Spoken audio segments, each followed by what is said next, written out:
My name is Zach Hall from 9to5Mac.com and SpaceExplorer.com. Hi, Joel. Hey man, how you doing? I'm doing well. How are you? Pretty damn good. Sure. So, a few questions.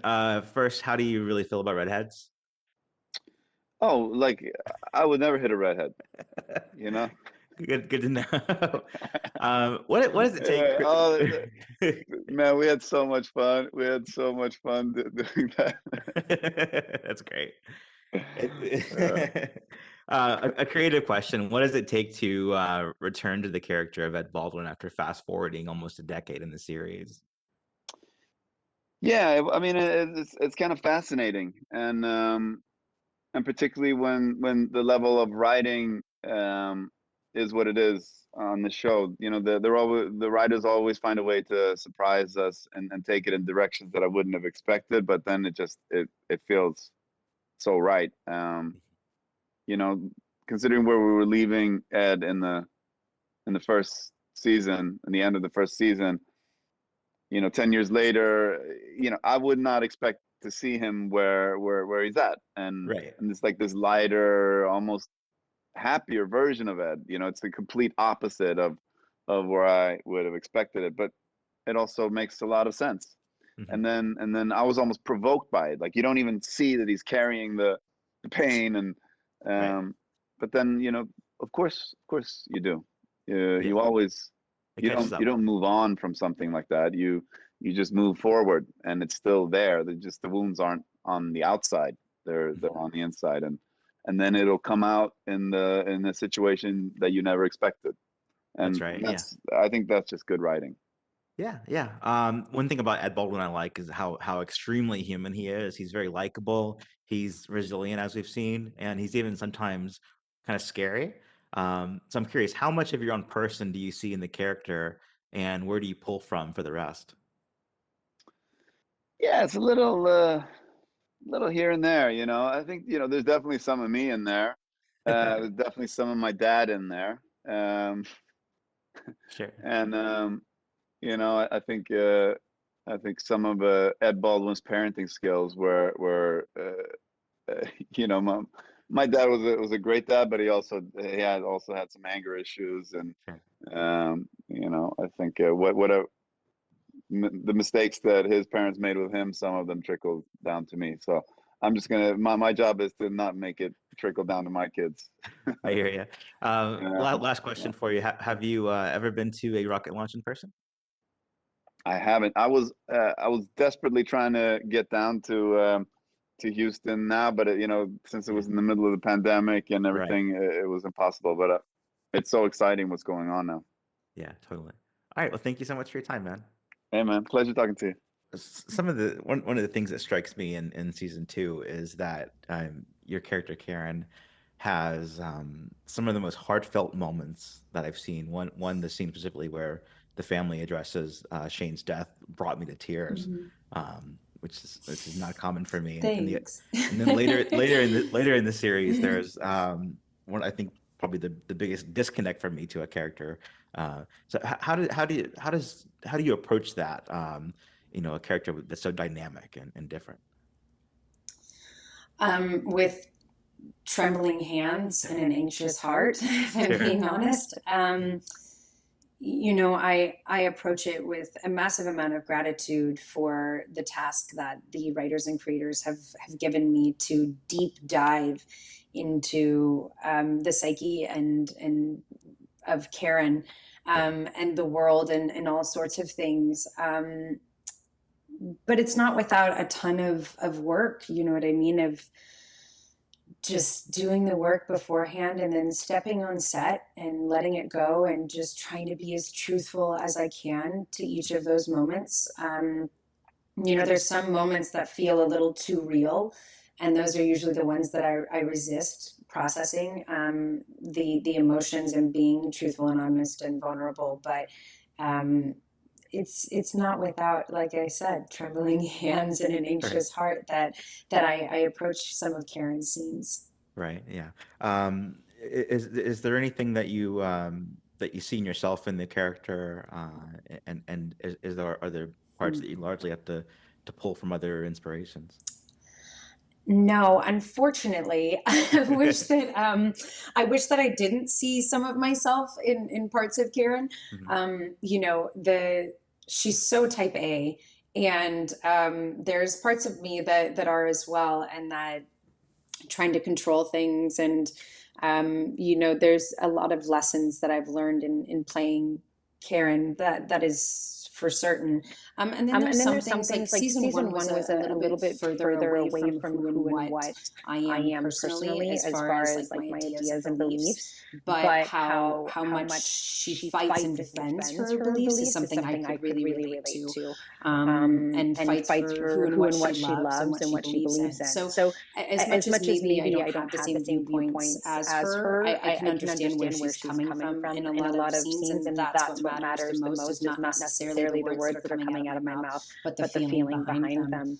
them. And in And in season season two, two, I I think think that that just that that search search for for discovering discovering who who and and what what you are and what makes your heart beat, and you know, the places that maybe you need to have a crisis and make some changes. I can relate to Yeah. having. I am human. Right. Yeah. Last question? Is there an overall message that you want people to take from your character?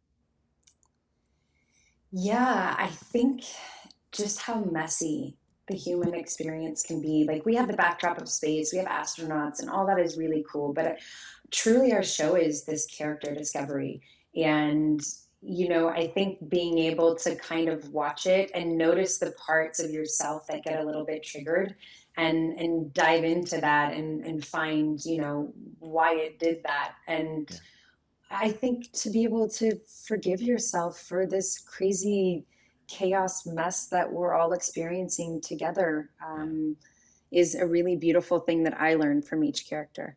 Yeah, I'll end with saying that I literally found myself examining my own relationships and past experiences based on what I was seeing on screen. It's like, Well, that oh, is the best that's a new and perspective. highest compliment that our show and the actors could receive, because anything that elicits some sort of emotional response or thought-provoking moment is why I do what I do. So Sure. thank you so much, Zach. So for each of you, can you talk about kind of what inspiration goes to into acting into your character, and how dynamic they both are? You want to shoot, Tracy? You want me to start? I mean, I don't, mine might be a pretty basic answer, but when it comes to I mean, it starts with the writing, Yeah. and then after that, it's, you know, the compatibility of the people that you're working with, and you know, and then sort of I suppose the last element of it all is what you can bring to it. But I think for me, the inspiration first starts at the writing, Sure. and then it's the people around me, and sort of getting to play with them and figure out what makes them tick, and where their heads at with the you know, the characters that they're playing. This one for me was more of a physical approach in season two. Generally, I won't work, and the physicality comes second to, you know, the emotional cocktail.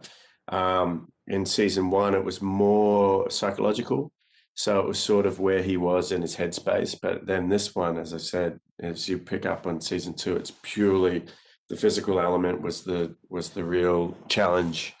We didn't have a whole lot of time to sort of, or I didn't have a whole lot of time to get myself up to speed. So it was kind of sort of getting it up and then getting it down. The downside of it, like sort of coming back from where I start off, was really, really brutal physically. Couple of moments lying on the ground in a pool of sweat, but a lot of fun and insane challenge. But yeah, thoroughly enjoyed it.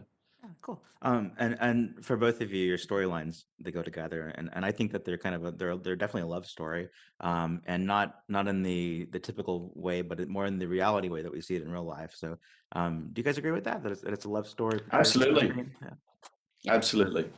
Yep. And like you said, like, you know, focusing on it being done in a more honest approach, which is testament to the writing. Like those guys are always about the truth, which made the playing of this story so enjoyable because it's closer to reality. You've got two characters with their own struggles, and then trying to find a way to see eye to eye and sort of resolve the conflicts that they have. Looking at themselves, looking at each other, and looking at the union. Yeah, it was an honor to play that story out. Yep. And for both of you, I saw last year NASA confirmed that Tom Cruise is going to film in space on the space station. For either of you, would either of you be open to going to space to film to act in space? I don't think I could stomach it, to be honest with you. I don't, Yeah. I don't know if my body would be able to handle it. Yeah, that's interesting. Maybe the comfortability with storytelling might be enough to sort of get you through the fear of the unknown, because you'd have that as a comfortability, just because that's your space. But if it was just purely about, being out in space, I'm with Jonesy. I don't know. Okay. Ask me a decade ago, maybe. Yeah. Cool. And last question: have either of you been to a rocket launch in person? Yes. Oh, cool. Jonesy. I grew up in Florida. So, well, a couple things. So I've been to Cape Canaveral. And then when I was in elementary school, whenever there was a launch, they would stop everything and we'd get to go outside and see it up in space. And it was always a trip when we were in the middle of class and a sonic boom would happen and you're just everything like shakes and you're like, oh yeah. And it doesn't even startle you at that point. But yeah, it's pretty cool. The best launches are at night, of course, because they really light up the sky. But yeah, Very cool. All right. Well, thank you I both for your haven't. time. Oh, you haven't. So on No, your I was in New Zealand. The closest I came was fireworks. check out Yeah. Rocket Lab if you have time. They launch from New Zealand and they're awesome. So yeah. I will. Yep. All right. Thank you both for your time. Bye. Thanks, Zach. bye. See you. So first question is for either of you. I saw reporting early on that there was a complete storyline across 7 boards for 7 seasons of how the show would be divided. My question is, how is that timeline going, and has it changed? Do you still envision that many seasons? I know we're on season 2 with 3 already signed. How's that going? Is there any change there? Not in the broad strokes. I'd say the concepts for what we wanted to do in each season are still roughly the same. We had a fairly detailed timeline we worked out at the very beginning, and there's been changes within that as we move things along. But overall, I'd say that's still the general plan. Also, I think with a show like this, you kind of have to know where you're going. Even if we change the in-between beats, I think that final beat and kind of knowing where we're heading is super important. That's awesome. Is there anything in the news that influences what you're going to do in the future? Because as we go forward in the show, we get to present day eventually, I imagine. And so, there's already overlap in what's happening today with Space Force and the Artemis program to go back to the moon. So does that influence at all what direction the show takes? It influences a lot of the conversation. We're aware of the Artemis program and what NASA's plans are and what the possible vehicles would look like and moon bases and their plans. We sort of take that into account in terms of, well, what's the reality of doing these things as we construct our sort of alternate, and but not radically. There's not big changes that come about because of current day news items. I think if anything, actually, we've been surprised that we've been ahead of the curve a little bit, because I think we actually were talking about finding water on the moon before NASA came out and announced that. And we talked about a space force and this idea of weaponizing the moon before obviously Trump came out with his space force. So I feel like in some ways we've kind of been ahead of the curve a little. So maybe we can look to the future seasons to see what's going to happen in reality. Exactly. Does For All Mankind have a point of view, a perspective that it wants to portray? Ultimately, it's an optimistic and aspirational idea about the role that the space program can take in all of our lives, that it would be better for our country, be better for the world, that it would inspire generations of people. There would be real life, real world consequences to investing in this kind of technology and the R&D involved with it that could help better life here on Earth, and that expanding our footprint out into the cosmos is ultimately an uplifting and exhilarating thing for all of mankind. And so I think that is the point of view of the show. All right, and last question is: do you receive feedback from people involved in the space industry, and if so, what is that like? Just kind of quietly, like Yeah, NASA. Unfortunately, NASA has taken so much flack about the false moon landing story that sure. now they've kind of retreated to a position of, we can't officially support anything that's not historically accurate. Right. So they couldn't really be an official sponsor of the show, but we kind of get a wink and a nod, knowing that we hear, and there's people that visited our sets, and one of our technical consultants is a former astronaut, Mhm. and yeah, they appreciate the show. I think that they dig it, and it's nice to hear that. Yeah, I liked his cameo in this season, by the way. Yeah. That was cool. All right, thank you both so much. First question I have is logistically, For All Mankind, it kicked off in the 60s and 70s in season one, and in season two, we go to the 80s and the 90s. The way that season two picks up on the storyline with the original cast, we also see the introduction of a new generation of characters. So, how attached to the original cast should we be in future seasons? And should we expect to see similar leaps in time to this decade jump we saw from one to two in the future, or will we kind of slow down as this butterfly effect makes the changes more prevalent in the new season? I'll answer that. Sure. That's a good question. I think I would be very attached to the characters. I think a big part of this show are these characters, and that's why even as you'll see in season one, there are characters that you think are small and maybe don't have an impact, and you realize by season two have a very big impact, or even by the end of season one.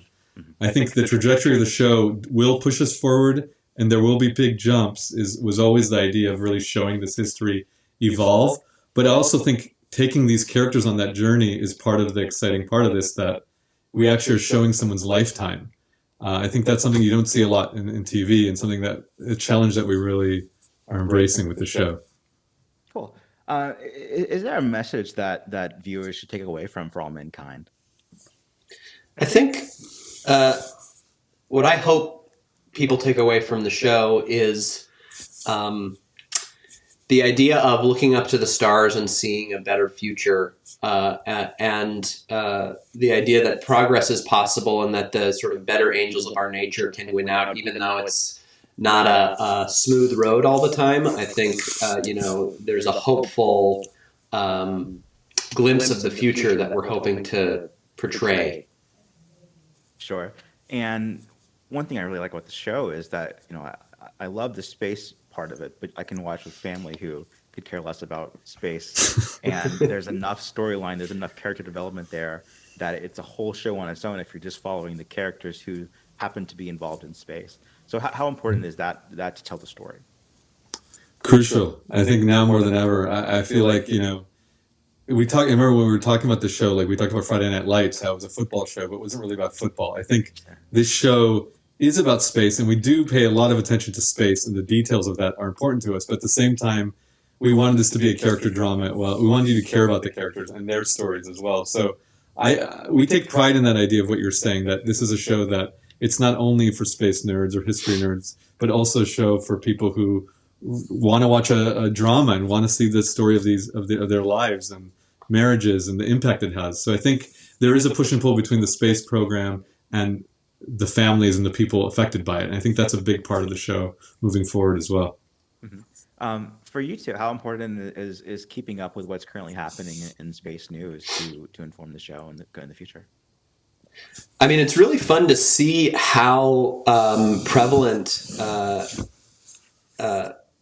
space has become again. I think that this new competition to get to Mars, to get to the way these new corporate entities are re-enlivening the space program. It's a lot of fun. And like in season one, when we were talking about, well, where should we build the lunar base? and we landed on Shackleton. And then to see that NASA was like, oh, we think we're going to build our lunar base on Shackleton. We were like, yes, we did it. And so there's a lot of fun stuff like that where we feel like some of the things that are, or even the Space Force, with season 2, the guns on the moon.